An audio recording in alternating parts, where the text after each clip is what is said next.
అంటే విషయం ఏంటంటే మేము ప్రజాస్వామ్యబద్ధంగా ముందుకెళ్తున్నప్పుడు మా మీద బురద చల్లటానికి పోలీసు నోటీసులు నాకు ఇచ్చారు అని చెప్పి నిన్న అతనికి వెళ్ళడానికి ఫస్ట్ ఆఫ్ ఆల్ అతనికి వెళ్ళడానికి ఇష్టం లేదు తిరుమల తిరుపతి దేవస్థానానికి. దట్టు డిక్లరేషన్ ఇచ్చేయడానికి అసలు ఇష్టం లేదు. మళ్ళీ నేను నొక్కి పెడుతున్నా, డిక్లరేషన్ వన్స్ ఇచ్చి కనుక ఆయన టెంపుల్లోకి వెళ్తే వాళ్ళ ఇంట్లో తల్లికి చెల్లికి బట్టిన గతే అతనికి పడతాదేమో అన్న ఉద్దేశంతో అతను వెళ్ళడం మానేశాడు. ఆ మర్మం ఏంటో మీరే గ్రహించండి. అంటే విషయం ఇది అయింది. తర్వాత ఈరోజు ఒకవైపు నుంచి తిరుమల తిరుపతి దేవస్థానానికి బ్రహ్మోత్సవాల టైంలో రాజకీయ నాయకులే కాదు, సుప్రీంకోర్టు జడ్జెస్, వివిధ విఐపీలు అందరూ వస్తారు. ఆ భద్రత కూడా మాదే బాధ్యత.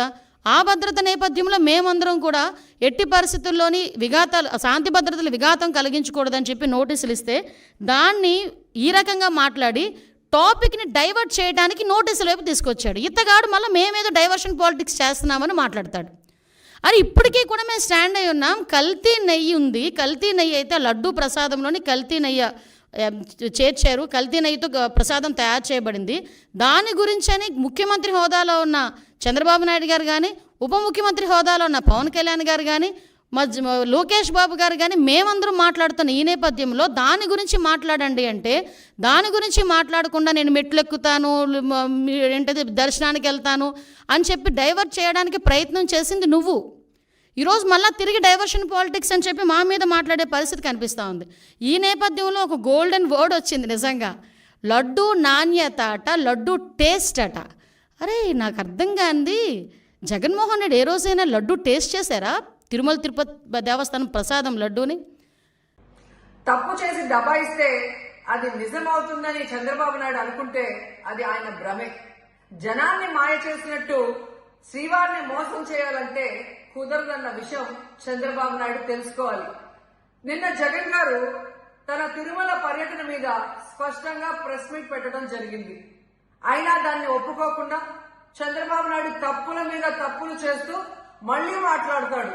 జగన్మోహన్ రెడ్డి గారు తిరుమల రావడానికి భయపడుతున్నాడు, డిక్లరేషన్ ఇవ్వబడుతుంది కాబట్టి ఎస్కేప్ అవుతున్నాడు అని చెప్పి సూటిగా చంద్రబాబు నాయుడు గారికి చెప్తున్నా. చంద్రబాబు నాయుడు జగన్ గారి దమ్ము ధైర్యం గురించి రాష్ట్ర ప్రజలందరికీ బాగా తెలుసు. నిన్న కూడా ఆయన భయపడేవాడైతే అంత స్పష్టంగా ప్రెస్ మీట్ పెట్టి ఏ విధంగా తన మతం మానవత్వం, తను ఏ విధంగా బైబిల్ చదువుతారు, బయటకు వచ్చినప్పుడు హిందువుల మనోభిప్రాయాల్ని గౌరవించి గుళ్లకు వచ్చి పూజలు చేస్తారు, అలాగే మసీదులకు వెళ్లి ఎలా పూజలు చేస్తారు, అలాగే సిక్కుల్ని గౌరవించి ఎలా వాళ్ళ పూజలు చేస్తారో చెప్పడం జరిగింది. ఈ రోజు మీకు క్లియర్ గా తెలుసుకోవాల్సిన విషయం, మీకు దేవుడు అంటే భయం భక్తి లేదు కాబట్టి ఏంటనేది మీకు అర్థం కాదు. కానీ ఒక భక్తుడికి దేవుడి దగ్గరికి వెళ్ళాలి అన్నప్పుడు ప్రశాంతమైన వాతావరణంలో వెళ్ళాలనుకుంటాడు, ప్రశాంతంగా భగవంతుణ్ణి పూజించాలని అనుకుంటాడు. కానీ ఈ రోజు మీరు జగన్మోహన్ రెడ్డి గారు తిరుమలకు వస్తారని అనౌన్స్ చేసిన దగ్గర నుంచి బీజేపీలో కొందరు, జనసేన, తెలుగుదేశం పార్టీ ఎలా అలజడి సృష్టిస్తున్నారో అందరూ కూడా గమనిస్తున్నారు.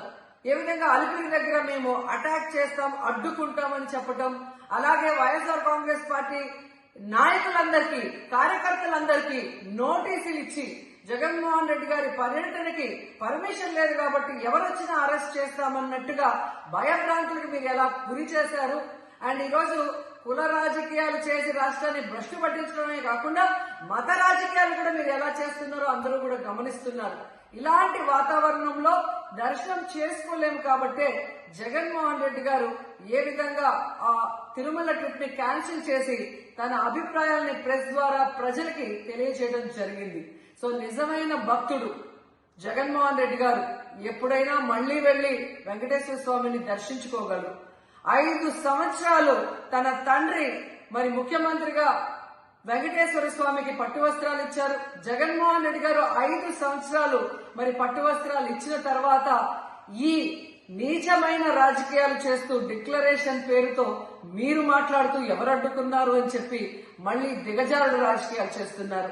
సో భగవంతుడితో పెట్టుకున్న చంద్రబాబు నాయుడు నీతో పాటు ఆడిస్తే ఆడే వాళ్ళందరికీ కూడా భగవంతుడు గట్టిగా సమాధానం చెప్తాడు.